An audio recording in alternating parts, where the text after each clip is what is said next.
तो चलिए दोस्तों, एक बार फिर से स्वागत है आप सभी का अपने यूट्यूब चैनल अचीवर क्लासेज पोछा में, जहां हम फिर से आज करने जा रहे हैं टाइम स्पीड एंड डिस्टेंस का क्लास 2।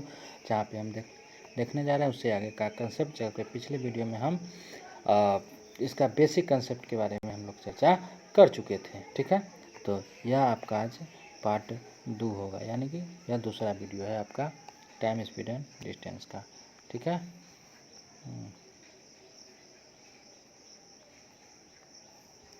ठीक है, दूसरा क्लास है। तो इसमें हमको जो पढ़ना था बेसिक के बारे में पढ़ चुके थे। मेन से 3 कंडीशन हमको याद रखना। बाबू रे उसी दिन बताए थे कि पहला नंबर बात कि देखो, इसको आराम से समझो।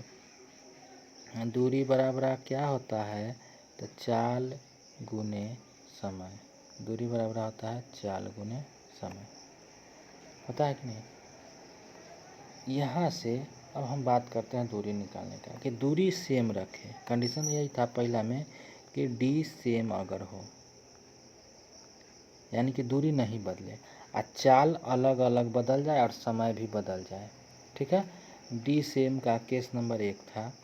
तो देखो यहाँ से दूरी अगर सेम रहेगा, चाल बदलेगा, तो S1 into S T one, चाल गुने समय। फिर से यहाँ डी बराबर रखेंगे तो S2 गुने T2। अब मान लो 50 के चाल से है जाता है 20 घंटा में, तैयो 1000, या 20 के चाल से है 50 घंटा में जाता है फिर भी 1000। दूरी तो सेम हो गया यहाँ पे, लेकिन बदला, समय बदला, चाल बदला। तो इसकी बात हम कर रहे हैं। तो जब इस दोनों को जब इक्वल करोगे तो यहाँ से क्या होगा कि निकल के आएगा S1 into T1 equal to S2 into T2। तो समीकरण 1 और समीकरण 2। यहाँ से हम क्या देखें कि जब इधर बदलोगे तो इधर आ जाओ, आया हमको S1 बटे S2 बराबर T2 बटे T1। यानी कि आपको क्या याद रखना है? तो यह कंडीशन आपको याद रखना है क्या, कि जब दूरी सेम हो तो दूरी सेम के केस में जो होता है वह चाल का जो अनुपात होता है वह समय के अनुपात का अपोजिट होता है। चाल का जो अनुपात होता है वह समय के अनुपात का अपोजिट होता है। जैसा कि आप जान सकते हैं कि, ठीक है, हम बता देते हैं आपको।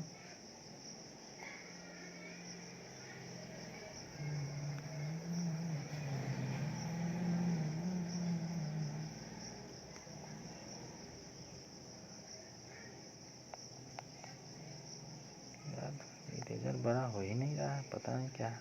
चल छोड़िए, क्या है सो। चलिए लिखते हैं यहाँ से। जैसे हम चाल का अनुपात दे दिया 3:4, तो आपसे पूछेगा अगर समय का अनुपात क्या होगा, तो 4:3। यह किस में होता है? दूरी बराबर के केस में होता है। तो इसी तरह से हम सबको प्रूव कर सकते हैं। ठीक है, तो इसको ज़रा आप लोग स्क्रीनशॉट लेंगे, हम थोड़ा आगे की ओर चलते हैं। कंडीशन नंबर 2, जब चाले बराबर हो, तो चाल कैसे निकलता है? तो चाल बराबर होता है दूरी बटे समय। चाल रखना है बराबर, यानी कि इसको हम इससे रखें, दूरी भी बदले D1 बटे T1, और इसको बराबर रखना है D2 बटे T2। जब इसको हम देखेंगे, इस दोनों को इक्वल करेंगे तो क्या होगा? D1 बटे T1 बराबर D2 बटे T2। जब यहाँ से निकालोगे तो D1 बटे D2 बराबर T1 बटे T2। यहाँ कोई अपोजिट नहीं हुआ, यानी कि यहाँ से क्या निकला कि जब चाल बराबर हो तो जो अनुपात दूरी का होता है वही अनुपात समय का होता है। यह 3 गो बात। दूसरा बात, ठीक है, अब इसको क्वेश्चन में हम अप्लाई करेंगे। सारा वीडियो में यहाँ से अप्लाई होगा, सारा क्वेश्चन में यहाँ से देख लो। और यह 3 गो बात बहुत बेसिक सी बात है। अगला देखते हैं पॉइंट नंबर 3। दूरी बराबर हो गया, चाल बराबर। अब जब समय इक्वल हो, टाइम इक्वल हो, तो टी बराबर हो जाएगा D1 बटे S1। फिर से यहाँ से टी बराबर हो जाएगा D2 बटे S2, बाकी बदलेगा। यानी कि फिर यहाँ से जब निकालेंगे तो D1 बटे S1 बराबर D2 बटे S2, यानी कि D1 बटे D2 बराबर S1 बटे S2। बात समझ में आए। फिर से वही देखें कि जब समय इक्वल हो तो जो अनुपात दूरी का वही अनुपात चाल का। यानी कि याद क्या रखना है, कंक्लूजन आपको एक बात में कि केवल और केवल दूरी जब बराबर हो, पहला नंबर बात इसी को तो याद रखना है, ठीक है, कि केवल जब दूरी बराबर हो तो चाल और समय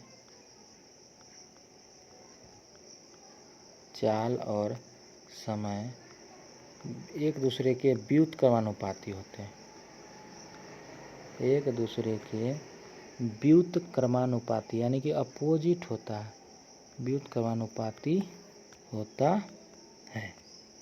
जैसे आपको अगर चाल का रेशियो दिए हम 3:4 तो आपसे पूछेंगे हम समय का रेशियो क्या हो जाएगा, तो 4:3, ये बात हो गई। या टाइम का रेशियो आपको दिया हुआ है 2:9 तो आपसे पूछे स्पीड का रेशियो क्या होगा, तो 9:2। बात समझे, ये दोनों में से किस केस में हो गया, तो केवल जब दूरी बराबर हो, बस यही एगो में उल्टा हो जाता है, बाकी में बस सीधा का सीधा रहेगा। सिर्फ यही एक केस है जिसमें उल्टा हो जाता है। अब दूसरा बात जो लिखे थे कि चाल बराबर हो, ठीक है, तो चाल बराबर के केस में क्या होता है, चाल बराबर हो तो जो अनुपात दूरी का होता है, तो जो दूरी का अनुपात होता है, दूरी का अनुपात होता है वही समय का भी अनुपात होता है, समय का भी अनुपात होता है। अब कहीं देखेंगे कि चाल बराबर के केस में अगर आपको दूरी का अनुपात में आ रहा है 4:5 तो समय भी टाइम का भी अनुपात क्या होगा, 4:5।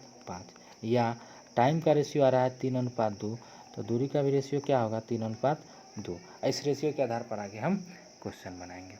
बात नंबर 3 क्या था कि जब चाल बराबर हो गया, जब समय बराबर था, तो जब समय बराबर होता है, समय बराबर हो तो बच क्या गया, दूरी और चाल।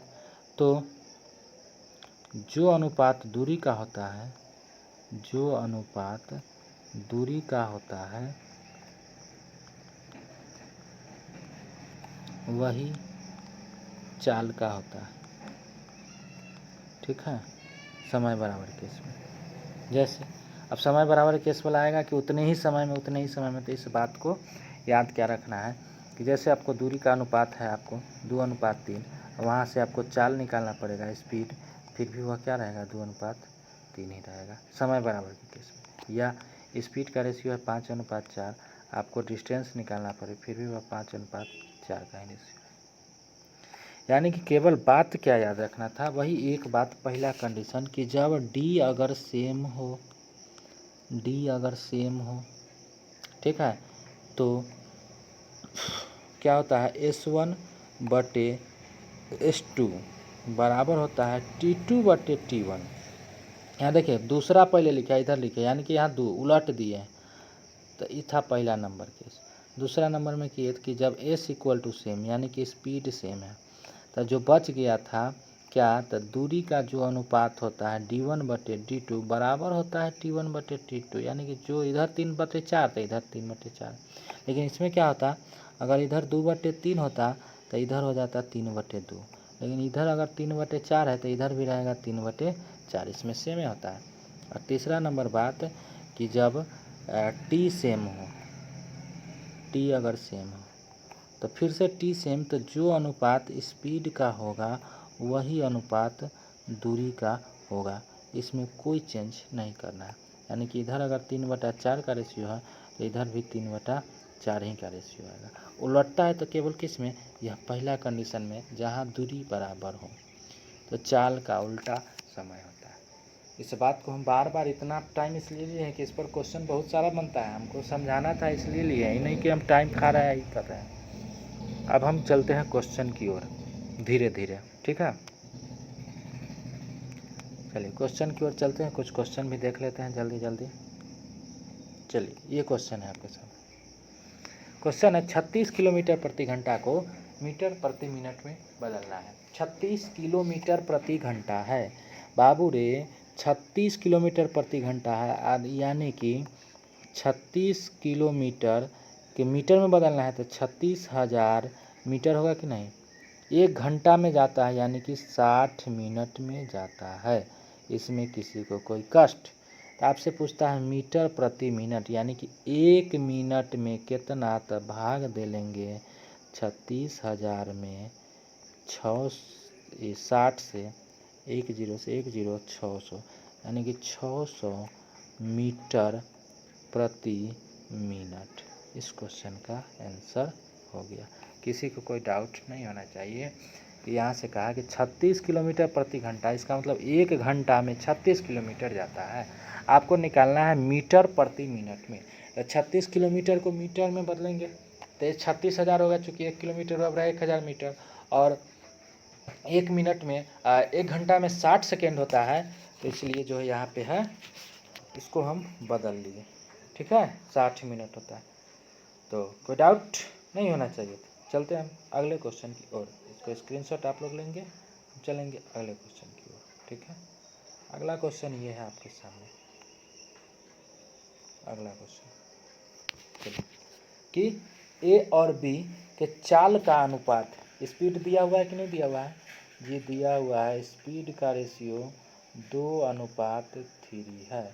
ए और बी का, इधर मान लीजिए ए, इधर बी। कहता है यदि बी द्वारा 12 घंटे में लिए गए तो ए द्वारा कितना समय लिया जाएगा। तब बताइएगा ज़रा कि डिस्टेंस केस का डिस्टेंस इक्वल हो गया, यानी कि दूरी बराबर वाला केस। तो जब दूरी बराबर होता है तो चाल का उल्टा समय होता है, यानी कि हम जानेंगे 3:2। इसका समय क्या होगा। क्वेश्चन कहता है कि मेरे हिसाब से आया 3 घंटा तो 2 घंटा। क्वेश्चन कहता है कि बी जो है 12 घंटा ले रहा है, यानी कि यदि 2 बराबर 12 घंटा है तो 1 बराबर 6 घंटा होगा या नहीं। फिर से बोलो, 1 बराबर यदि 6 घंटा होगा, इसलिए 3 बराबर कितना होगा, तो बाबू रे 18 घंटा इस क्वेश्चन का आंसर होगा। बात समझ में आया कि 2 यूनिट का वैल्यू अगर 12 था तो 1 यूनिट का वैल्यू 6 होगा। 1 यूनिट का वैल्यू 6 होगा तो एक आता 3 यूनिट, तो यानी कि 3 छक 18 मिनट इस क्वेश्चन का आंसर होगा। समझ में आ जाना चाहिए। किसका केस था यहाँ पे, दूरी बराबर का केस था। डी सेम का केस था। बात समझ में आ गया होगा। तो स्क्रीनशॉट ले लेंगे, हम चलते हैं अगला क्वेश्चन की ओर।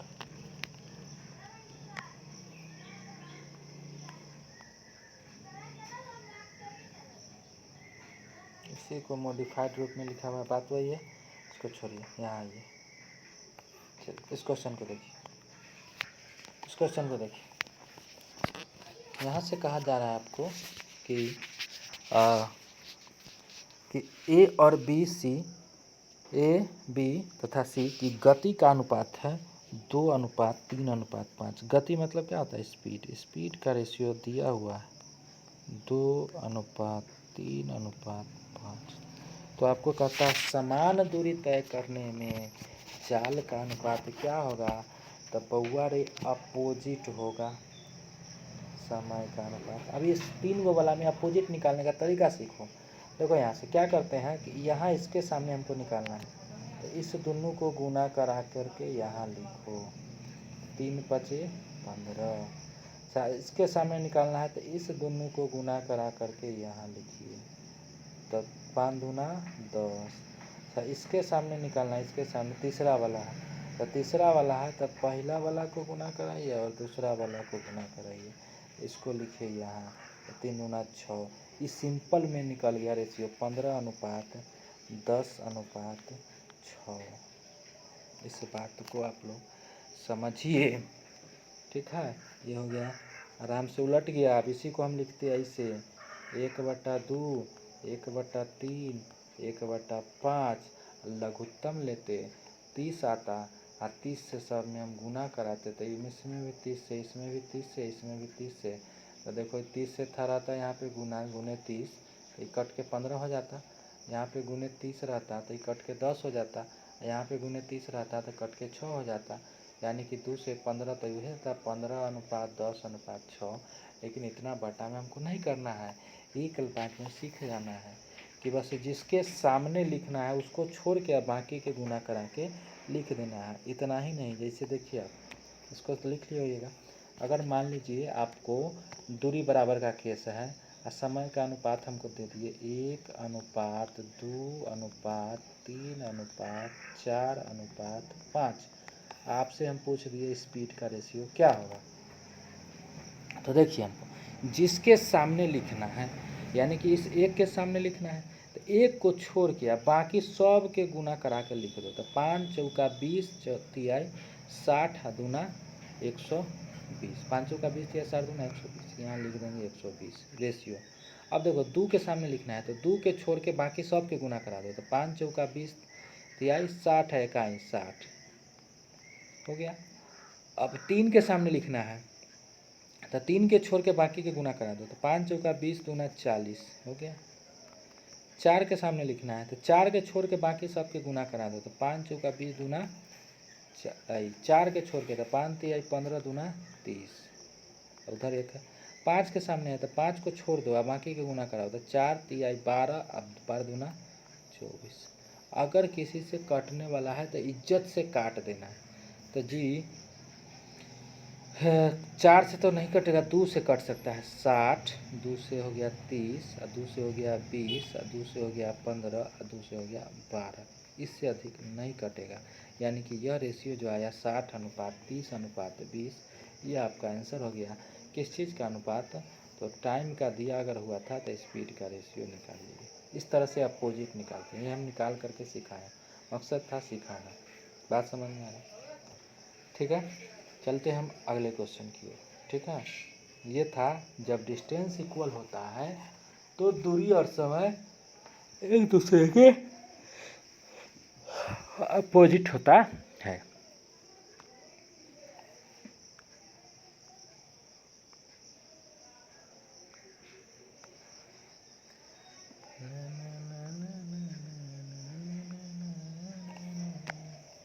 चलिए इसको देख लीजिए एक और हम देखते हैं, उसके बाद फिर से आगे क्वेश्चन में। ठीक है,